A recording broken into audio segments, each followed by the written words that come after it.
One of the pattern of mobbing is it's always too late when the mobbing target realize they were mobbed.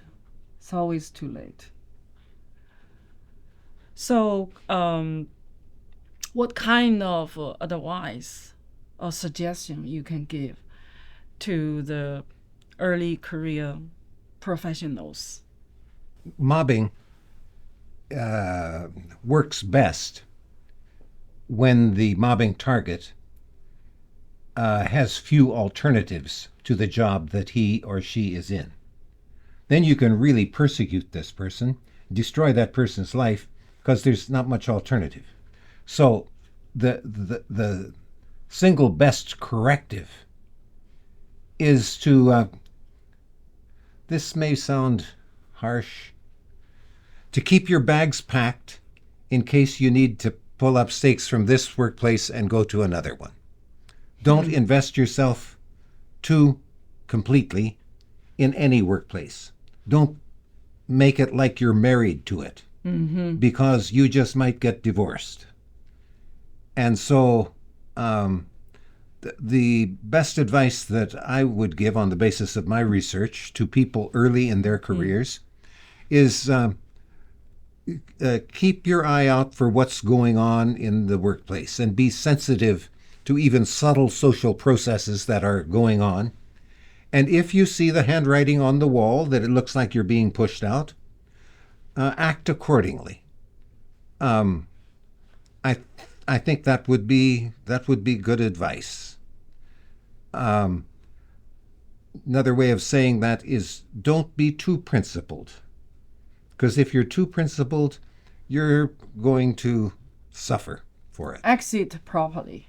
Exit. Yes, have an exit strategy. Just exit when the time comes. Is that Don't just hang in there. Too fatalistic advice, Janice? I don't know whether you would give the same advice. Oh, I think it's absolutely necessary, Ken. I think, keep your resume out there. Even if you're not being mobbed, it never hurts. And I think the new generation of professionals should always have a second income stream, whether that's some hobby you have on the side, whether it's investments. Begin to have alternative income streams. Someone once told me the advice his uncle gave him was always have 3 income streams. And that can be hard when you're setting out, but the more you have a cushion, the better prepared you are to leave. But always keep your resume out there, even if things aren't going badly. Pay attention to what's happening to others. If you start seeing, everyone, we want to get rid of this person. Don't be so convinced that person is the problem. Pay attention to how they are being treated, because that can give you, that can be a red flag to how you might be treated. You probably will be the next one. I think probably one of the most important things to keep in mind is don't run to HR right away. Don't be one of those people who every time there's a slight, every time there's any indication of discrimination or poor behavior, that you're reporting it officially. You may document it in a personal journal or on a personal computer that is not owned by the workplace, because you should always assume they are watching what you do on your computer. There are cameras in the workplace. Always assume you are not private at work. But document things personally. Be very careful what you report institutionally. Could I add just 2 footnotes to that? Because I think that's a nice point. I've often recommended to mobbing targets, or people who suspect that they're in their early stages of a mobbing, keep a journal. Write down what is happening, just for yourself, so you don't forget the key kind of events that are adding up, one of which might just turn into the incident that is going to get you mobbed out of your job. That's one footnote I would make. The other one is, I think it's true that mobbing generally catches people off guard. They're not expecting it. But there are degrees of how much it catches people off guard. And I would like it to catch people less off guard if they know the word mobbing, if they know there is such a thing as this process that they might get trapped into, then at least that keeps them on the alert. So that it's very good news to me when you say how many hits this Facebook page has gotten. That if people at least know this word and have some sense that mobbing means ganging up on somebody, not necessarily with good reason, and that it happens in workplaces, that puts them on the alert. And that's a good thing, I believe, and that's one of the big benefits, I believe, of research on mobbing. Yes, thank you. That's great. That's what you called in one of your papers, the moment of the truth. Yes. Right? So I completely agree with what Ken has said, but I was aware of mobbing. I didn't see it happening to me until it was far gone. And one reason was I had also been reading this anti-bully literature, and I was just assuming that my friends and colleagues liked and respected me, because up until then they had. And I got into that trap of dividing people between the good people and the bad people.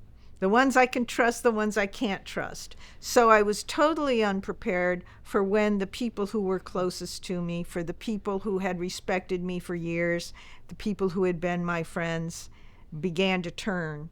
I didn't see it coming because I didn't understand how the process works and how they become drawn into it, the subtle psychological maneuvers that get people to turn.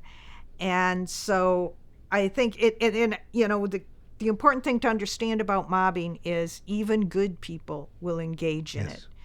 Yes. Once the dynamic gets going. Yeah, I agree with that. I remember last year during the conference we talked about a good person, bad person. It has nothing to do with good or bad. It's just the process. Many people they get involved. They are just like it could be bystander, passive. We can call that a passive mobbing, passive mobber. They even didn't know that. Actually, they themselves are the victim, because eventually when they realized they were involved in such a horrible process, they feel guilty about that.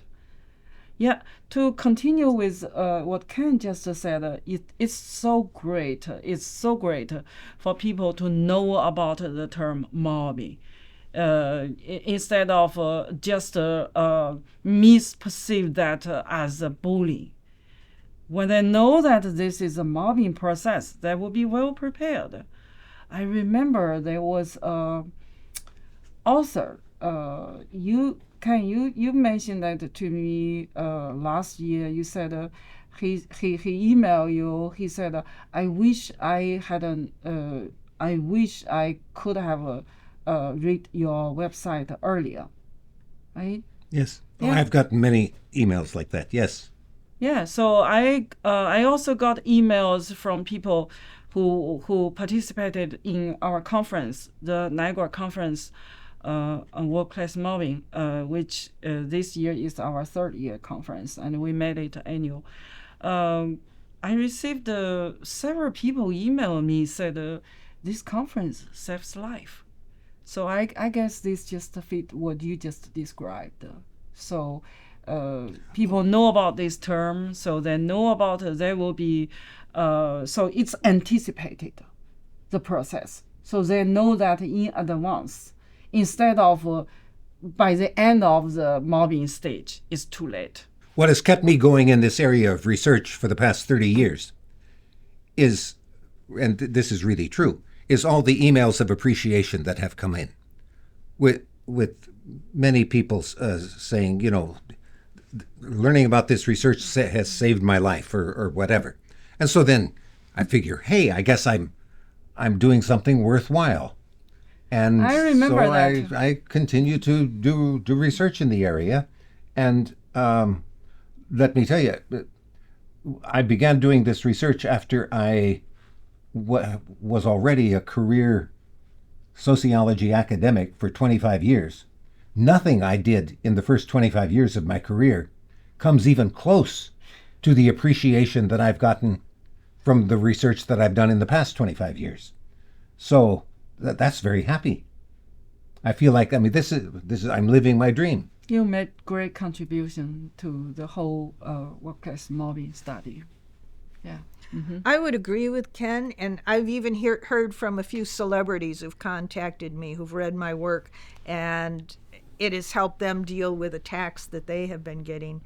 But one place where I see awareness having the most powerful impact is not on potential targets, but on the potential bystanders and participants.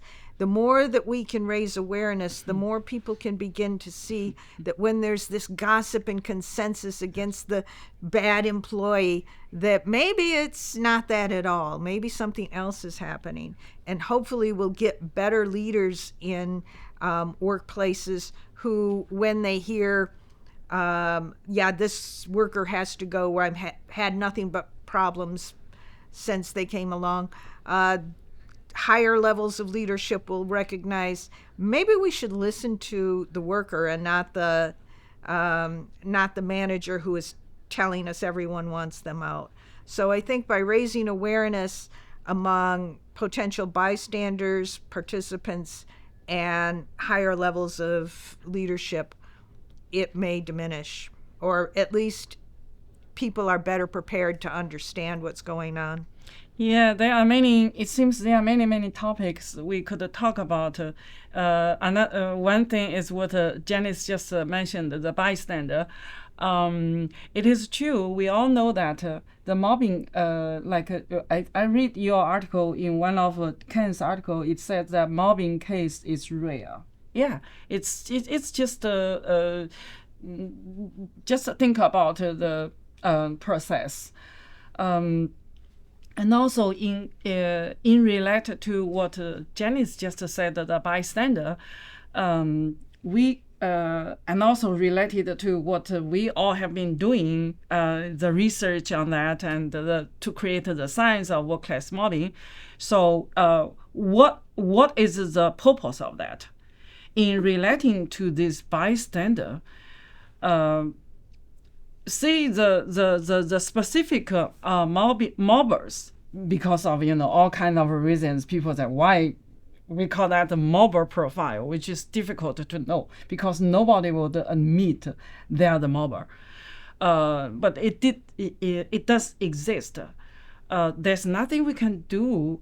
There's very little we can do about that part. And also another part is the mobbing target. We all know that if a person become a mobbing target, it's just like the end of the mobbing process. There's also nothing we can do. We can, right? Because people involved in that, what we can do is to influence the bystander. To raise the public awareness of that. We can give targets tools for mitigating the damage, for lessening it, to help them get through it with the least amount of damage. Yes, that's exactly the topic of our next episode. So thank you so much. I look forward to discuss the next topic with you about the survivor. How can we help the survivor? Thank you, Qingli, and thank you, Janice. Thank you, Qingli and Kenneth.